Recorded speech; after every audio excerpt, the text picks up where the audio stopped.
अरे हम तो नरेंद्र मोदी को बहस की चुनौती दे रहे हैं। आइए ना, इस रेडी पे खड़े हो जाएं 2 मिनट, नरेंद्र मोदी जी, सारे सवालों के जवाब मिल जाएंगे। चलिए मोदी की आज उन्होंने यहाँ कांग्रेस ऑफिस में खड़े होकर एक पकोड़ा तला जिसका नाम पेपर लीक पकोड़ा भी रखा है जी। ये 10 साल का फलसफा है। आप इधर उधर की बातें कर लीजिए, आप बड़ी बड़ी डींगे हाँक लीजिए, आप गारंटी पूछ लीजिए या बोल दीजिए। आप जिसके हाथ में है भाजपा का झंडा, समझो वो भ्रष्टाचारी, बलात्कारी या तो गुंडा। 140 करोड़ भारतीय हमारा परिवार है। तो आज अंतर्राष्ट्रीय महिला दिवस के दिन ये सोचना चाहिए कि क्या डॉक्टर रितु मोदी जी के परिवार के सदस्य नहीं है। तो मोदी जी का परिवार सिर्फ और सिर्फ ब्रजभूषण शरण सिंह है। या आप देखेंगे लखीमपुर खीरी की जो घटना हुई, किसानों को कुचलने वाला अजय मिश्रा, तमाम लोग हैं, नीरव मोदी, मेहुल चौकसी जैसे लोग हैं। भारत के 140 करोड़ भारतीय मोदी जी का परिवार नहीं है। अगर परिवार समझते तो मणिपुर के लोगों को इंसाफ देते, डॉक्टर रितु को इंसाफ मिलता, प्रोफेसर लक्ष्मण यादव को इंसाफ मिलता, किसानों को इंसाफ मिलता, बेरोजगारों को इंसाफ मिलता। सिर्फ वोट के लिए मोदी जी 140 करोड़ भारतीयों को परिवार कहते हैं। परिवार का मतलब पूरा भारत है। अगर भारत है तो किसानों को सम्मान दीजिए, किसानों से वार्ता कीजिए, महिलाओं पर हो रहे अत्याचार को देखिए, कानपुर के पीड़िता के लिए कुछ कदम उठाइए। उल्टा उनके पिता पर समझौते का दबाव डाला गया, जिस तरीके से हाथरस और उन्नाव में हुआ, तो ये देश से छुपा हुआ नहीं है। मोदी जी का पूरा झूठ का जो पहाड़ था, अंबार बना रखे थे, वो क्लियर हो चुका है। अब इस बार मोदी जी की 2024 में विदाई। सरकार कहती है बेटी बचाओ बेटी पढ़ाओ, नारी का सम्मान सर्वोपरि है। अब ऐसे में पीएचडी करने के बाद में लड़की अगर पकौड़ा बेचती है तो सवाल तो बनता है ना। अरे भाई, अंकिता भंडारी का क्या हुआ? आपने महाराष्ट्र में देखा होगा, भाजपा के नेता अपनी प्रेमिका को गाड़ियों से कुचल दिया, उसका क्या हुआ? उत्तर प्रदेश में कानपुर की एक घटना देखिए, हाथरस का देखिए, कुलदीप सेंगर वाला जो घटना हुआ था उन्नाव का, वो देखिए। बेटी बचाओ बेटी पढ़ाओ कहाँ है? जिसके हाथ में है भाजपा का झंडा, समझो वो भ्रष्टाचारी, बलात्कारी या तो गुंडा। जितने मजबूत से मजबूत लोहा टूट जाता है, जब कई झूठे इकट्ठे होते हैं तो सच्चा टूट जाता है। सच्चा को तोड़ने की कवायद है भारतीय जनता पार्टी में।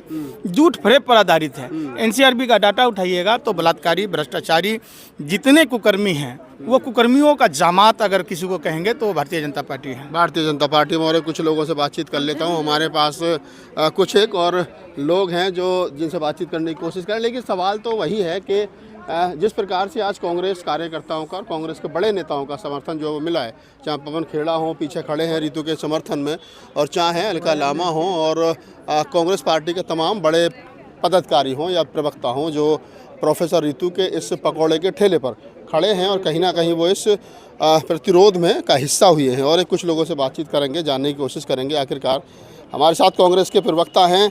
सर, प्रोफेसर रितु आपके कार्यालय में कहीं ना कहीं पकौड़े तल करके अपना विरोध प्रदर्शन करने की कोशिश कर रही है, क्या कितना समर्थन है आप लोगों का?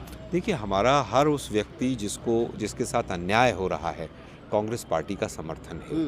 इनके साथ जिस तरह से इनको जॉब से निकाला गया और प्रताड़ित किया गया, और जिस तरह से आज तमाम यूनिवर्सिटीज़ का भगवाकरण किया जा रहा है, अपने लोगों को भर्ती किया जा रहा है, जो डिज़र्विंग कैंडिडेट्स हैं उनको जॉब नहीं मिल रही है, हम उन सब के साथ हैं जो बेरोजगार हैं। नहीं, आप कह रहे हैं बेरोजगारों के साथ है, लेकिन रोजगार उन्हीं लोगों को दिया जा रहा है जो लोग सरकार के संपर्क में हैं, सरकार की विचारधारा से मैच करते हैं, और उन लोगों को बाहर निकाला जा रहा है जो सरकार का विरोध कर रहे हैं, सरकार की गलत नीतियों का विरोध कर रहे हैं। तो ऐसे में तो फिर एक ही पक्ष की बात कर रही है ना सरकार? हाँ, नहीं, देखिए, बिल्कुल पूरी तरह से सरकार एक ही तरफ की बात कर रही है। वही तो मैंने कहा, वही तो अन्याय है, और उसी अन्याय के जो पीड़ित लोग हैं उनके साथ कांग्रेस। राहुल गांधी के 5 न्याय, युवा न्याय, नारी न्याय, किसान न्याय, श्रमिक न्याय, भागीदारी न्याय, नारी है, पढ़ी लिखी है। अब सवाल क्या है? मेरा सवाल यही है आपसे कि कांग्रेस पार्टी के जो बड़े नेता हैं, जिस प्रकार से नारी न्याय की और युवा न्याय की बात कर रहे हैं, आज कांग्रेस कार्यालय में आकर के समर्थन प्रोफेसर रितु मांग रही है, कितना समर्थन आप लोगों का उनके साथ? कांग्रेस पार्टी पूरी तरह से जिसके साथ भी अन्याय हो रहा है उसके साथ खड़े हैं। रितु जी के साथ अन्याय है, हम रितु जी के साथ खड़े हैं। तो आप कह रहे हैं कि हम रितु जी के साथ अन्याय हुआ है, हम रितु जी के साथ जो है वो खड़े हैं। खैर, ये तमाम चीज़ें हैं और देखने के लिए बहुत सारे लोग वहाँ पर ऑलरेडी रितु के समर्थन में उधर हैं। देखने की कोशिश करते हैं कि क्या यहाँ पर कौन कौन लोग हैं और किस प्रकार से जो लोग अंदर की तरफ है, देखो थोड़ा सा दिखाने की कोशिश करें।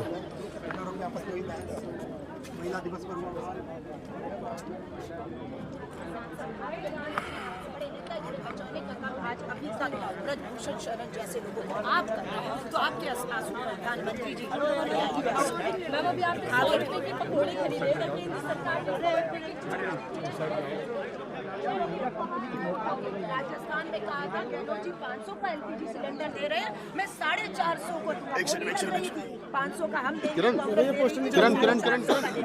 आज चुनाव की घोषणा होने वाली है, एलपीजी घरेलू सिलेंडर 450 होना चाहिए था, जिसमें 900,000 में 100 कम करके सिर्फ वोटों के लिए किया जा रहा है। महिलाएं इस 100 रुपए नहीं, अपने जो 10 साल है इसको देखिए कि महंगाई, बेरोजगारी, यौन उत्पीड़न, शोषण, अत्याचार, इस तरह का डॉक्टर रितु दलित बेटी के साथ अन्याय को देखकर फैसला करेगी। आपके सिर्फ 10 दिन पहले पोस्टर नारी न्याय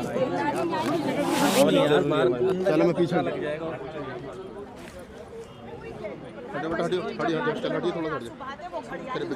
हमारी जो भारत जोड़ो न्याय यात्रा है उसमें नारी न्याय की बात की है, और नारी न्याय को हम धरातल में उसकी न्याय की लड़ाई में, अन्याय के खिलाफ इस लड़ाई में पूरी भारतीय राष्ट्रीय कांग्रेस ताकत बनकर खड़ी है। और न्याय का हक मिलने तक, डॉक्टर रितु की जब तक नौकरी की बहाली नहीं हो जाती, उन्हें न्याय नहीं मिल जाता, हमारी एक दलित बेटी को अन्याय हुआ है, तब तक भारतीय राष्ट्रीय कांग्रेस न्याय का हक मिलने तक अपनी हर इस तरह की बेटी के साथ ताकत बनकर खड़ी रहेगी और खड़ी है। सुप्रिया जी, मैम देश की बेटी पकौड़े क्या कुछ कहेंगे, जबकि पीएचडी की भी है, प्रोफेसर है, बावजूद इसकी पकौड़े बेचने पर आज जब इस देश में 2024 का चुनाव होने जा रहा है, जब ये देश चुनाव के मुहाने पर आया है, 10 साल के मोदी सरकार का फलसफा,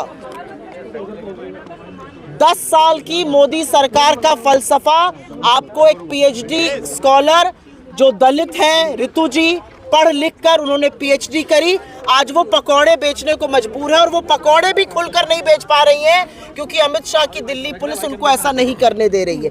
ये 10 साल का फलसफा है। आप इधर उधर की बातें कर लीजिए, आप बड़ी बड़ी डींगे हाँक लीजिए, आप गारंटी पूछ लीजिए या बोल दीजिए। आज रितु सिंह जो दलित समाज से आती हैं, पीएचडी स्कॉलर हैं, वो पूछ रही हैं मेरा इस देश में हक कहाँ है, मेरा विकास कहाँ है, क्या मैं पकौड़े तलने के लिए बनी हूँ, और अगर पकौड़े ही तलने हैं तो उसको बेचने क्यों नहीं दे रहे। ये 10 साल का दलित समाज के साथ, महिला के साथ फलसफा है। मैम दिल्ली के अंदर पोस्टर लग चुके हैं, मोदी का परिवार 140 करोड़ की। डॉक्टर रितु सिंह मोदी जी का परिवार है कि नहीं है? एक होनहार दलित बेटी जो अपने दम पर पढ़ी, स्कॉलरशिप से पढ़ी, पीएचडी किया, उसको आप जबरन षड्यंत्र के चलते नौकरी से निकाल देते हैं। क्या ये आपके परिवार का हिस्सा है या नहीं है? इस बारे में जवाब आज मोदी जी को देना पड़ेगा। मैम जो भी प्रदर्शन करता है उस पर आरोप लग जाता है कि राजनीति की जा रही है, क्योंकि इस सरकार को सवाल पूछने वाले, सच बोलने वाले और सच दिखाने वाले कतई बर्दाश्त नहीं है, कतई पसंद नहीं है। इनको चरण चुंबक और चरण वंदन करने वालों से प्यार है, उन्हीं को दिखाया जाएगा। अगर आप सवाल पूछिएगा तो आपको देशद्रोही भी करार दे दिया जाएगा। तोहफा दिया जा रहा है महिलाओं को 100 रुपए एलपीजी। क्या एक महिला की सीमा, क्या एक महिला की हद, क्या एक महिला की औकात सिर्फ और सिर्फ एक एलपीजी सिलेंडर है? इस देश में महिलाओं का उत्पीड़न हो रहा है, इस देश में हर घंटे 4 महिलाओं का रेप हो रहा है।